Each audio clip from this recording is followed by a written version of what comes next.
think now is actually documenting my midlife craft crisis. I know, new concept, midlife craft crisis, but that's what I think it is. I have been a cross stitcher for 20 years, but I originally was a sewer. My mother, of course, taught me how to sew on a Singer sewing machine back in the 70s. This is not that Singer sewing machine. The one my mother taught me on has cams at the top, and you can have all cool decorative stitches. But she said to me, you never use those decorative stitches. And this is the first item I ever sewed with my mother. It's pajamas, of course, and nope, no decorative stitches. Lots of kids talk about getting new Christmas jammies every year. As a child, I did get a new Christmas dress and new Christmas jammies every single solitary, well, at least for 6 years. But my mother made all of them. And she always made mine first. Then she'd make my younger sisters. Then she would decide that the one that fit me wasn't right. She'd rip it out, remake it for my younger sister, and she'd make one for me again. So I always got two. Most of the time they were red.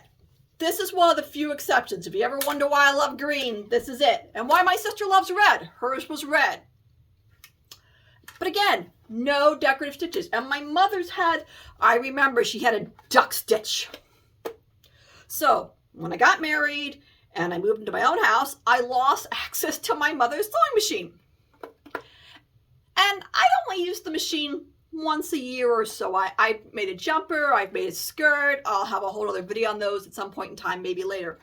But I needed to buy myself a sewing machine. My mother had a Singer. I had to have a Singer. This is technically a Style Mate Singer, as I recall, but it still has the Singer emblem on the back. So I made my children Christmas outfits every year for like the first 3 or 4 years. I even made matching outfits for my husband and I. Well, really, I took the exact same Daisy Kingdom easy cutout outfits, cut the set out and slapped it on a t-shirt. Much like this one. It's my favorite type of sewing. Hate to do sleeves. So, used my machine a bit. But I never, because my mother's voice was in my head, when I bought this machine, and because I was cheap, it does 2 stitches. It does them really well. This machine is 25 years old, still sews through jeans like a champ. I've only had it repaired once, or not even repaired. Yes, it was a repair, but it was really more of a lubrication because I had just, one of the buttons was in the wrong place and I didn't realize it. Sometimes you don't realize things about machines you've had for 30 years. And you definitely don't realize things about machines you've had for 6 months until you do. So, I have 2 children. And my fiber child, which is my younger child, went to sewing camp and got a sewing machine as part of the camp. But it broke. And this was right before my midlife craft crisis that I first called during the Montgomery County Fair. You know, I was in denial. So the cost to get their machine fixed was the same to get this one fixed. And it was more than 90% of the worth of the machine. And I had already been looking at getting myself an upgrade. And my child's like, Mom, you know, just like a car, I get the old one, you get a new one. They still haven't gotten the old car yet, though. And they never will. Love that car. So, inside our local Joann Fabrics, there is a sewing store inside the sewing store that sells sewing machines. And during the pandemic, there was an inventory problem, and they were casting off their old machine, not old machines, they were inventory issues. So, and also that great show, Making the Cut, came out with Heidi Klum, and it's the only reality show I've watched in detail that had to do with fashion, and I did enjoy it because it didn't have nearly as much of the drama, in my opinion, at least the first 2 seasons I watched it, that some of the other ones did, even just in their promos. And even if it did, I kind of fast forwarded through them. So Singer was the sewing machine, so they were hyping up these machines, which had decorative stitches, and yada, yada, yada. So the machine price was down, theoretically. I'm going to go with I got a good deal. I did not get all the decorative stitches I wanted, because at that point I was like, I want all the decorative stitches. But my mother's voice was in my head. You never use decorative stitches. So I got one that was on sale, and I'm going to show it to you today.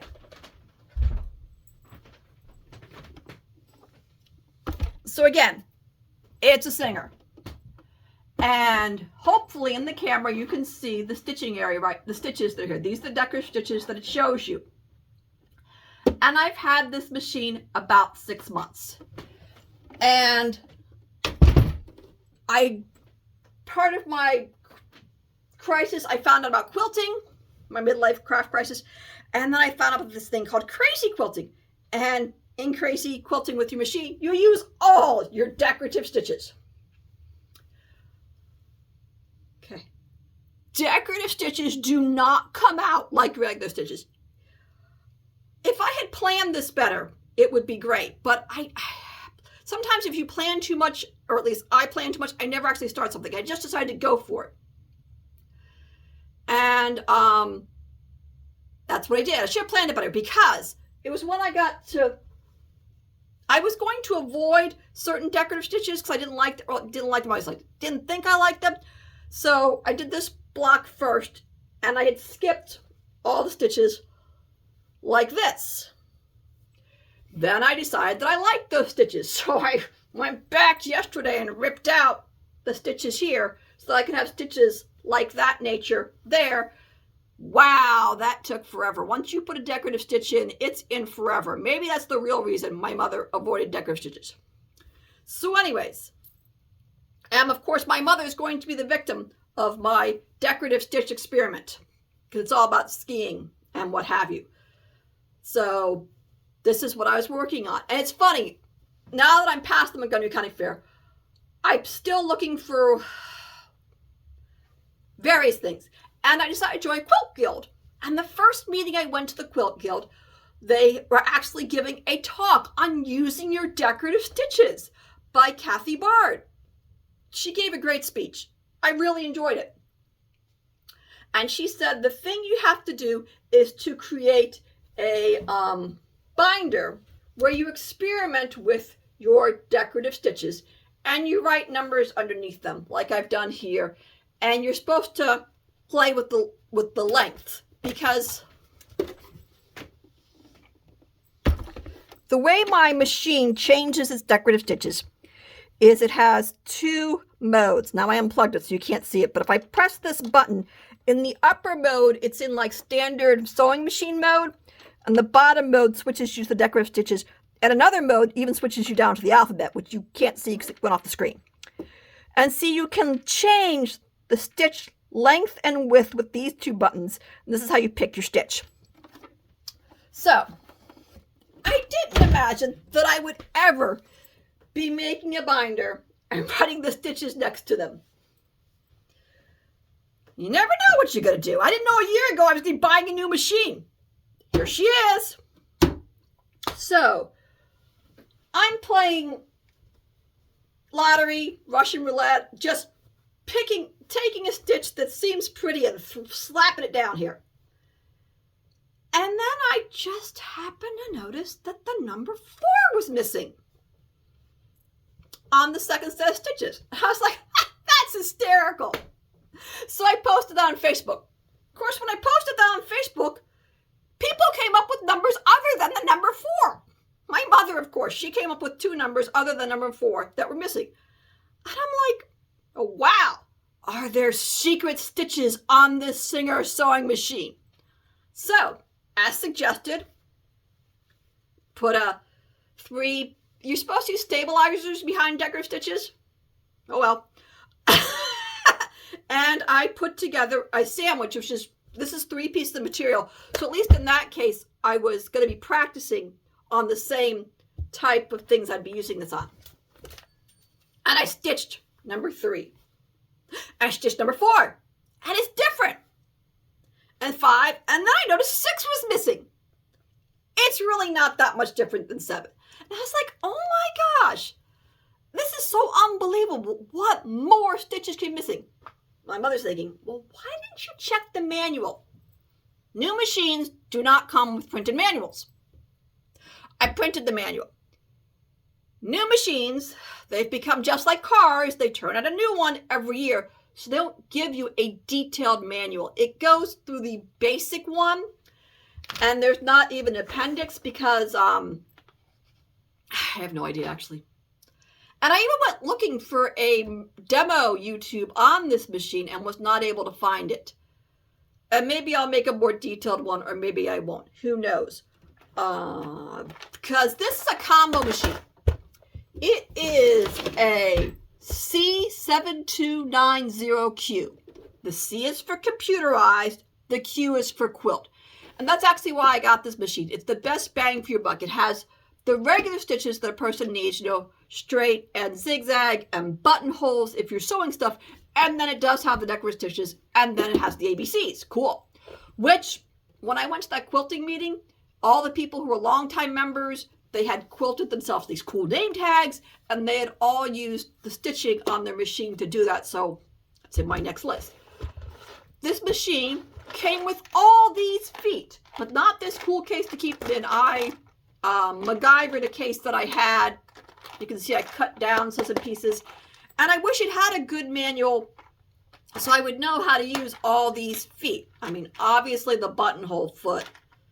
But, oh, and this cool 1/4 inch foot and a zipper foot. And the one thing I did, now the foot that's used most frequently is either T, the foot it comes with, or this A foot. And as you can see, I darkened around the A so you can see it better. And on the screen, it tells you which foot to use. So, like I said, I discovered new stitches. Number 4, number 6, or so I thought. And that's when I realized that it also has this little pull-out drawer. And hopefully I got that on screen. But the little pull-out drawer tells you what stitch number 6 and 7. It fills in all the missing stitches. So I thought, well, maybe, you know, it cuts off at 71. Maybe there's a missing stitch number 72. No, the screen jumps back from 71 immediately over to 01. So there are no secret hidden stitches. Or are there? Remember, she said you need to play with your machine, because although stitch number 43 is a daisy, I did find out you could play with a little bit. This is the standard daisy. And then, see, I started playing with the length and width of the stitch, and it got much smaller. So there's not hidden stitches, but I have actually done what she said and made myself a little guide. And here I even did write down that that was a length of 3.5 and a width of 2.